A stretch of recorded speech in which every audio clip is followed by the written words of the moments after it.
for many, many years, probably for the last 30, 40 years, the Mexican government and the USA to some extent has been very keen on separating things. So Mhm. one part of things is the commercial relationship or the trade partnership between the countries, and that has to be different from the political side and other political issues such as immigration. So I think that what is controversial, really controversial, is that Donald Trump is mixing the two things.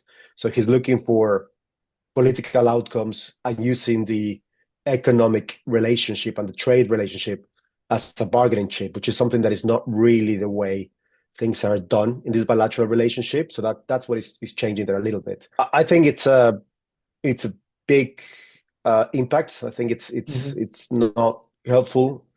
I think in the case of Mexico in particular, is going to have Mexico exports steel to the United States, but also exports primarily manufacture steel, so transform steel, so for obviously for like steel structures for bridges and buildings and all that sort of stuff.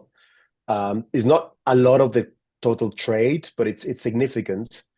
And obviously, this has long-term impact. It's going to have long-term impacts in the Mexican economy, but also the US economy and the world economy, really, because in reality, what it's going to create is it's going to make steel a lot more expensive, particularly in the United States, right? So, more expensive steel means more expensive buildings, which means more expensive houses and more expensive everything, right? So at the end of the day, it's going to be transferred to the consumers in the long run. And the United States just simply does not produce enough steel